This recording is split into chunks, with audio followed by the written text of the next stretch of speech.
Olá pessoal, bom dia a todos, boa tarde, boa noite, a depender do horário que você vai ver esse vídeo. Bem, hoje a gente vai conversar sobre o treinamento resistido com restrição de fluxo sanguíneo e carga baixa. Para resumir a história aqui, hoje a gente vai falar sobre musculação com restrição de fluxo sanguíneo e carga baixa na reabilitação da cirurgia de joelho. Especificamente, nós vamos falar sobre a cirurgia de reconstrução do ligamento cruzado anterior, que é um dos ligamentos que compõem a articulação do joelho. Então, vamos começar a conversar sobre esse assunto.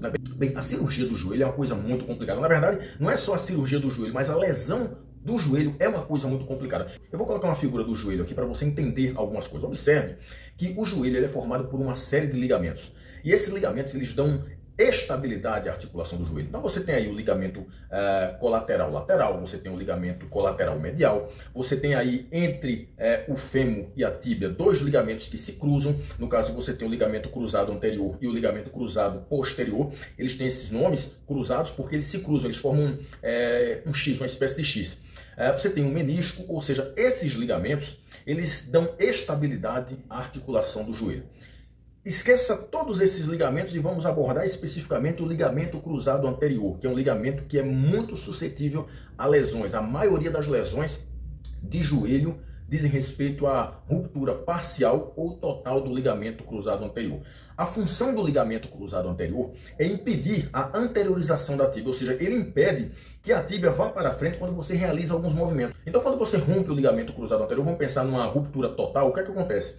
A tíbia ela vai para frente, ou seja, ela se anterioriza, gerando instabilidade articular e aumentando vertiginosamente as chances de quedas, inclusive de outras lesões em outros ligamentos da articulação do joelho. Então, quando você rompe o ligamento cruzado anterior, existem mecanismos de lesões do cruzado anterior, mecanismos de lesão, existem movimentos específicos que você faz que aumenta significativamente as chances de você lesionar o cruzado anterior. Dentre eles, quando você prende o pé em algum lugar e você dá um giro muito forte, isso aumenta as chances de lesões do cruzado anterior. Quando você rompe o ligamento cruzado anterior, acontece algumas adaptações ou ajustes a nível muscular. Por exemplo, você perde muita massa muscular no quadríceps, mas não só massa muscular, como também força muscular. E isso acontece, na verdade, é um mecanismo de defesa do teu corpo para impedir que haja anteriorização da tíbia, porque se o teu quadríceps for muito forte e você tiver com o cruzado anterior rompido totalmente, você vai ter anteriorização da tíbia com muita frequência, aumentando as chances de mais lesões, de quedas e de mais lesões. Então, na tentativa de te proteger, o organismo, o que é que ele faz? Ele enfraquece o teu quadríceps. Então, você tem uma perda significativa de massa muscular e de força no quadríceps. E aí, quando você vai fazer a cirurgia do cruzado anterior para reconstruir o ligamento cruzado anterior, o que é que acontece? Durante a cirurgia, o médico lá, o ortopedista, ele vai fazer uma raspagem num dos tendões dos isquiotibiais, que são os músculos posteriores da coxa. Eu só não sei te dizer com certeza qual tendão dos isquiotibiais é raspado para ser colocado lá no lugar do cruzado anterior. Então, ele raspa lá uma parte de um dos tendões dos isquiotibiais e vai lá e faz um enxerto lá no lugar do cruzado anterior que foi rompido. Ah, mas espera aí, mas o tecido do tendão é totalmente diferente do tecido do ligamento. Só que quando você tira o tecido do tendão e coloca lá no lugar do que antes foi o cruzado anterior, ele vai modificando a função, vai modificando a sua estrutura de forma que o tecido fica muito semelhante ao tecido de um tendão. Então ele vai imitar, ele vai mimetizar a função do ligamento cruzado anterior. Com o tempo ele vai ficando mais forte, até que o teu joelho restabelece a estabilidade. Só que tem um problema, logo após a cirurgia de reconstrução do ligamento cruzado anterior, você tem uma perda ainda maior de força e de massa muscular, tanto no quadríceps quanto nos isquiotibiais, ou seja, nos posteriores da coxa, mas principalmente no quadríceps. E você vai precisar passar por um processo de fisioterapia para recuperar essa força, essa massa muscular, diminuir a dor, porque vai doer durante algum tempo, e recuperar a função do joelho. Depois que você passa por esse processo de fisioterapia, se você for uma pessoa ativa fisicamente, principalmente se você for uma pessoa que treinava musculação, você precisa voltar à tua rotina diária de treinamento. E aí, como treinar a musculação para você recuperar de uma maneira mais rápida a força, a massa muscular e a função da articulação do joelho? Você vai treinar com cargas muito levinhas? Provavelmente não, porque dificilmente você vai ter ganhos substanciais na força, na massa muscular e na função do joelho treinando com cargas tão baixas. Se você for usar cargas altas, além de você não conseguir treinar adequadamente, porque você está com uma perda significativa de força e de função na articulação do joelho, você ainda aumenta as chances de uma nova ruptura do ligamento cruzado anterior. Então, qual estratégia usar para recuperar a força, a massa muscular, diminuir a dor na articulação do joelho e recuperar a funcionalidade dessa articulação? Uma das estratégias é utilizar o treinamento resistido à musculação com restrição de fluxo sanguíneo e baixa carga. Eu tenho vídeos aqui relativamente antigos falando sobre a restrição de fluxo sanguíneo. A restrição de fluxo sanguíneo consiste em pegar um manguito ou um aparelho de pressão arterial, não um esfigomanômetro, pode ser um aparelho específico para fazer restrição total ou parcial do fluxo sanguíneo. Você pode utilizar nos membros superiores ou nos membros inferiores. Quando você utiliza nos membros superiores, você coloca aqui na região proximal dos membros superiores, né, perto do ombro. Se você for colocar nos membros inferiores, você coloca na porção proximal da coxa, aqui perto do quadril, entre o quadril e o início da coxa. E aí você vai fazer uma certa pressão para ocluir ou totalmente ou parcialmente o fluxo sanguíneo, de preferência ocluir parcialmente. E aí você vai executar os movimentos de musculação com a carga baixa.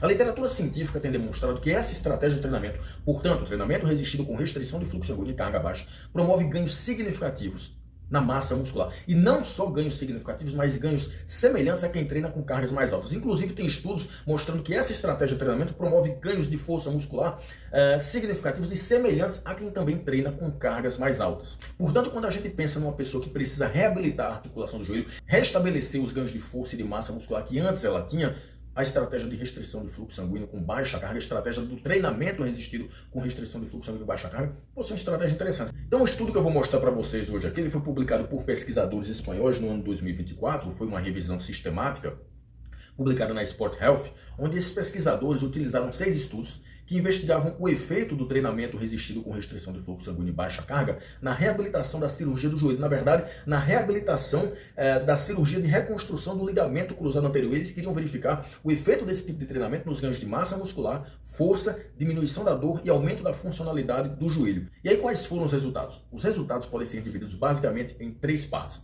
Em relação a ganhos de força, o que esses pesquisadores observaram é que não houve diferenças entre utilizar o treinamento resistido com restrição de fluxo sanguíneo e baixa carga, ou seja, musculação com restrição de fluxo sanguíneo e baixa carga, ou a musculação com cargas mais altas, que os ganhos de força no quadríceps foram significativos e semelhantes. No entanto, para esse ponto, nós temos uma observação importante. Quando nós falamos em utilizar cargas altas numa pessoa que fez uma cirurgia de reconstrução do ligamento cruzado anterior, utilizar cargas altas para promover ganhos de força nessa articulação, ganhos de força na musculatura do quadríceps principalmente, é perigoso por enquanto. Por quê? Porque isso aumenta as chances de uma nova ruptura do ligamento cruzado anterior que está lá passando por um processo de adaptação, de ajuste. Então, submeter esse ligamento que está lá novinho a um estresse mecânico, uma carga mecânica muito alta, aumenta as chances de uma nova ruptura. E aí você vai passar novamente por uma outra cirurgia do joelho. Então, quando a gente pensa em aumentar a força muscular do quadríceps em pessoas que passaram por uma cirurgia de reconstrução do ligamento cruzado anterior, ao que parece, utilizar a musculação com restrição de fluxo sanguíneo e carga baixa é uma estratégia interessante.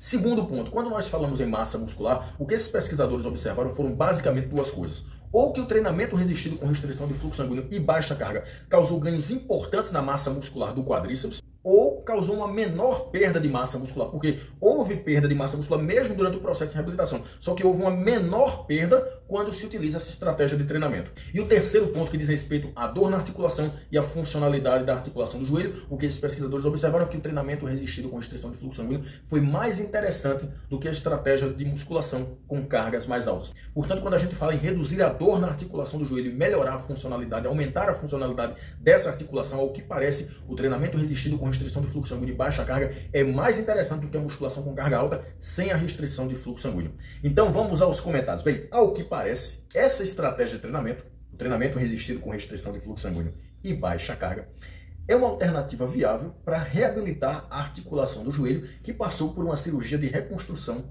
do ligamento cruzado anterior. É uma alternativa viável para um retorno mais rápido às atividades da vida diária, inclusive as atividades esportivas e atividades relacionadas a exercício físico e treinamento. No entanto, precisamos entender que esse estudo que eu apresentei aqui é apenas uma revisão sistemática que inclui um número muito, mas muito limitado de estudos. Apenas 6 estudos, e são estudos pequenos, o que significa que o poder estatístico desses estudos é pequeno. Isso significa que é complicado a gente extrapolar esses resultados para todo mundo. Portanto, quando nós falamos no treinamento resistido com restrição de fluxo sanguíneo e baixa carga como estratégia de treinamento para reabilitação da articulação do joelho, que passou por uma cirurgia de reconstrução do ligamento cruzado anterior, precisamos de cautela. Por quê? Porque nós temos poucos estudos, os poucos estudos que nós temos são estudos pequenos, então é complicado a gente extrapolar isso para todo mundo. Então, qual a minha recomendação? Por enquanto, até que tenhamos estudos mais bem elaborados, até que tenhamos estudos mais robustos, por enquanto, utilize as estratégias tradicionais de reabilitação da articulação do joelho. No caso, primeiro a fisioterapia, depois da cirurgia, primeiro a fisioterapia, depois você vai retornando progressivamente ao treinamento de musculação, utilizando cargas baixas, e com o passar das semanas e dos meses, você vai aumentando progressivamente essa carga. Ok? Então, espero ter contribuído. Um abraço a todos e até mais.